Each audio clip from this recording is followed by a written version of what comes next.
Kanker serviks itu merupakan kanker yang terjadi pada leher rahim atau pada serviks seorang wanita. Karena kanker ini salah satu kanker yang bisa dicegah. Jadi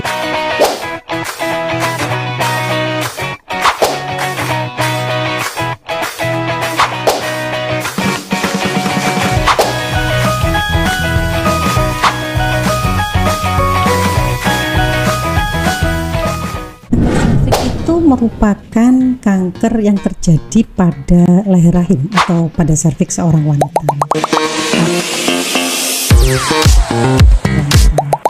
Kanker serviks ini bisa dicegah, Pak. Jadi kalau semisal seorang wanita itu terkena kanker leher rahim ya atau kanker serviks itu patut kita sayangkan karena kanker ini salah satu kanker yang bisa dicegah.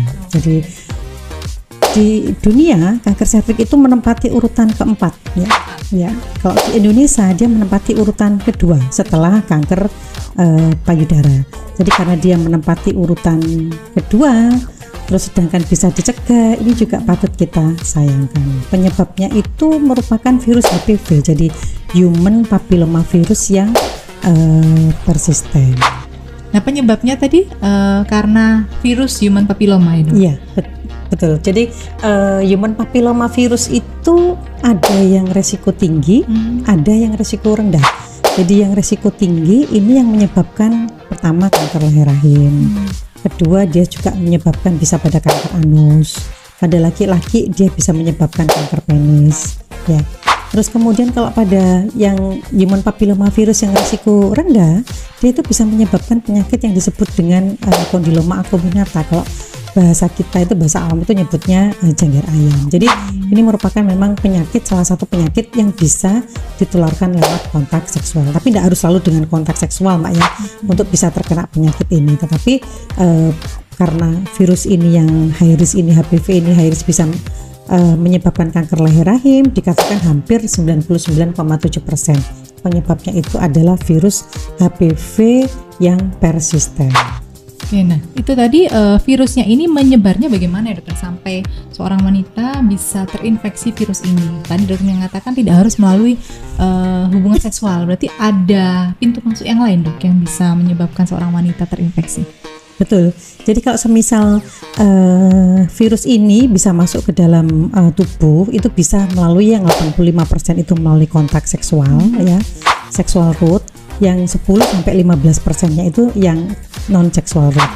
Jadi kenapa kok dikatakan yang sexual route? Karena memang ini bisa terjadi penularan pada virus ini. Tetapi untuk virus itu masuk ke dalam sel basal dari serviks ya, sel yang bagian bawah pada serviks itu dibutuhkan ada lesi. Jadi ada lesi terlebih dahulu. Lesi itu bisa didapat pada saat kontak seksual, bisa didapat pada saat ya seorang wanita itu memanipulasi organ genitalianya ya. Jadi mungkin pakai tangan atau pakai toys sehingga ada luka. Terus kemudian akhirnya dari lesi itu virus itu masuk ke dalam sel basal. Jadi setelah sel basal itu terinfeksi virus, apakah pasti seorang wanita itu terkena kanker leher rahim? Jawaban saya enggak. Karena kanker leher rahim ini perjalanan penyakitnya cukup panjang, Kak Lydia. Jadi dia itu butuh waktu yang cukup lama. Jadi kalau seorang wanita terinfeksi virus HPV, itu dia bisa berlanjut menjadi yang namanya lesi prakanker. Terus kemudian bisa berlanjut menjadi kanker. Tetapi untuk lesi prakanker menjadi kembali ke normal itu masih bisa. Jadi untuk terjadinya regresi itu masih sangat besar.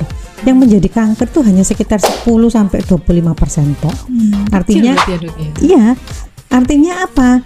Kalau semisal ini butuh waktu yang lama, dikatakan bisa 7-15 tahun. Artinya kalau kita itu masih ketemunya pada tahap terinfeksi HPV atau masih lesi prakanker serviks, itu bisa kita lakukan treatment dan angka kesembuhannya bisa hampir 100%. Tapi kalau semisal yang 10-25% itu ternyata menjadi kanker, berarti dia pertama imunitasnya mungkin kurang bagus sehingga HPV ini tidak bisa hilang ya.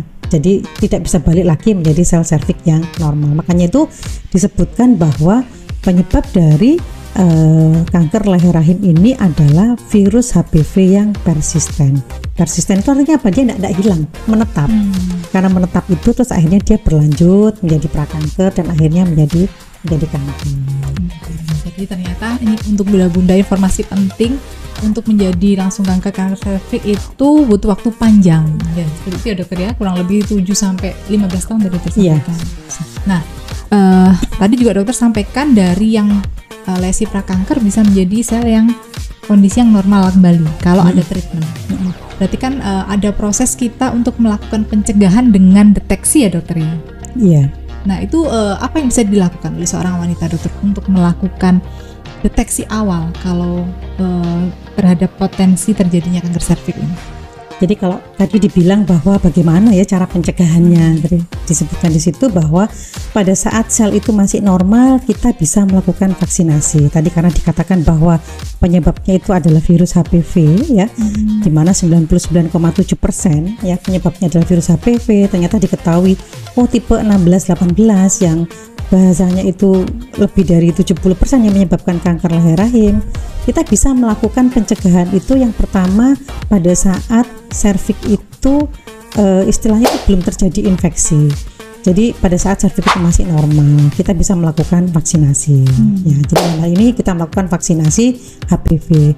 Vaksinasi HPV nanti kita bahas topik nanti ya Mbak ya. Jadi ada beberapa macam tipe. Terus kemudian kita juga setelah dia bisa kita lakukan proteksi pada saat belum infeksi dengan cara pemberian vaksin, kemudian kita juga bisa melakukan screening atau deteksi dini. Nah, screening atau deteksi dini ini kita bisa nemukan pada saat serviks itu masih terinfeksi HPV atau pada saat dia masih lesi prakanker. Nanti itu ada tahapannya. Lesi prakanker itu ada yang derajat rendah, ada yang derajat sedang, dan kemudian ada juga yang derajat yang tinggi. Lah, kalau ketemunya itu nanti misalkan masih CIN 1 atau mungkin low grade SIL, ini kemungkinan untuk sembuh itu sangat tinggi. Jadi kita tidak perlu melakukan tindakan pun dia bisa sembuh. Tapi tergantung dari imun si ibu tadi ya, pasiennya tadi ya. Tetapi kalau dia sudah di high grade SIL atau CIN 2 atau CIN 3, kita harus melakukan tindakannya pun itu cukup ringan dan angka kesembuhannya cukup tinggi. Misalkan kita bisa melakukan kauterisasi, lip coater. Paling enak kita mengerjakan lip coater ya, karena dengan melakukan pengambilan bahan pada area yang kita curigai tadi merupakan prakanker, kita bisa mengirimkan hasil itu ke patologi anatomi. Terus kemudian kalau dia sudah derajatnya tinggi, kita bisa lakukan misalkan paritasnya belum cukup, kita bisa melakukan konisasi. Kalau paritasnya cukup, kita bisa melakukan simple hysterektomi seperti itu. Jadi tergantung tahapan lesi prakanker, bisa lagi ringan, sedang, dan berat. Baik dokter, terima kasih. Sama-sama Mbak. Semoga betul informasi kita hari ini bermanfaat. Nah, untuk bunda-bunda yang mengikuti, jangan lupa kalau misalnya ada pertanyaan boleh menuliskan di kolom komentar. Nanti kita akan berusaha jawab ya dokter ya. Kemudian kalau belum subscribe, jangan lupa subscribe, like, dan share tayangan ini. Terima kasih Dr. Indra Yuliati. Sama-sama Mbak Diki. Selamat beraktivitas. Kita ketemu lagi mungkin untuk topik-topik menarik yang lain. Sampai jumpa ya Bunda.